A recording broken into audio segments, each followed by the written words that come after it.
What are your priorities for this issue?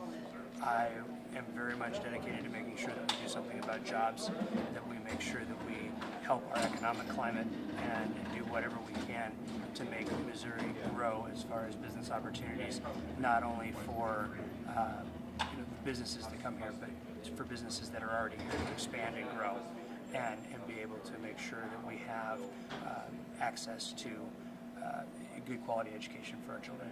When you say helping businesses grow, is that tax credits or is that broader than that? I think you look at everything. I don't think that we confine ourselves to just one type of program. I think we need to be inventive, much like they were back in the 1970s, 1980s, when you had the ideas like Modessa and some of those issues that came up on being able to create new programs. And Mike White, when he came up with some of the TIF projects in Modessa, saw an avenue outside of the box of what that conventional thinking was. And I think that we need to look at what might be something that we can do outside of those scenarios that we always get trapped in. It can't just be tax credits. It can't just be one thing or the other, because we've seen that those will create a dissension that deadlocks us. And the jobs in this state are too important not to take care of. Sounds like there's, at least in that regard, it may be pretty obvious, a fair amount of overlap with what the Republicans want to do as far as focusing on economic development. Do you think that will help your relationship with the Republican caucus? Well, I think it's a good starting point. I think it's obviously something that you want to focus on and make sure that people understand that you're working on. And I think that is a bipartisan issue. Putting people back to work is not a partisan issue.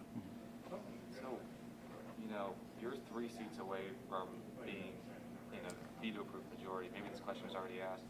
Does Governor Nixon have any say over the legislative agenda anymore? Obviously, he can withhold things from the budget, but if he wants to introduce something, is it just going to have to parrot either a Republican or very general Democratic idea from now on? I don't think so. I think Governor Nixon has been very good at working with making sure that everybody on both sides understands what his vision is and what he's trying to do.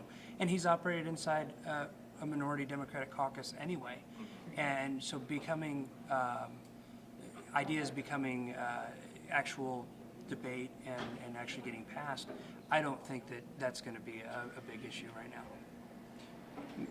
Obviously, the Democrats have been in the minority, but do you see that does it make a difference to be 8 seats in the minority versus a significantly well, larger? absolutely, yes. I mean, it does make a difference, and obviously your negotiating power, and if they can't hold 10 votes, it's not going to necessarily matter now. But the fact of the matter is that I think that right now we have to focus as a body on making sure that we do everything we can to make citizens' lives better, and that's going to largely make sure that we create jobs, create a better economic climate in the state, make sure we have good quality education, and we deal with the budget.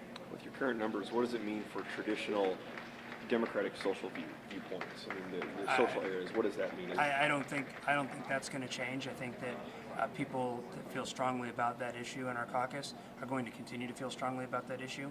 I don't think that, and whatever it is, it could be everything from mental health to First Steps programs to different things with school lunches and making sure that kids don't go hungry during the summer. It's all sorts of different things, but I think that those types of viewpoints aren't going to go away, and I think that you're still going to see the same passion and the same wanting to work to make sure that everybody is leading a better life and has access to a much more quality life in the state, and I don't think that's going to change.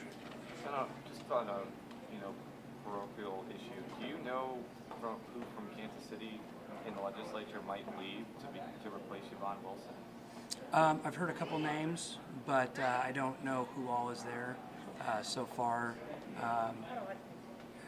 There have been some preliminary discussions, but without knowing who exactly the full list is, I think that the only 2 names so far that I've heard are Kiki Curls and Craig Bland.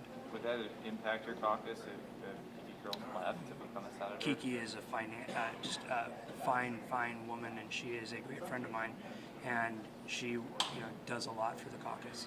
And whenever you lose anybody that is a substantial talent, it would impact the caucus. But I know that there are several people in that seat that are very capable, and we'll see what happens at the county committee level. I don't know what's going to happen there, but if we did, Kiki is a great great asset to our caucus.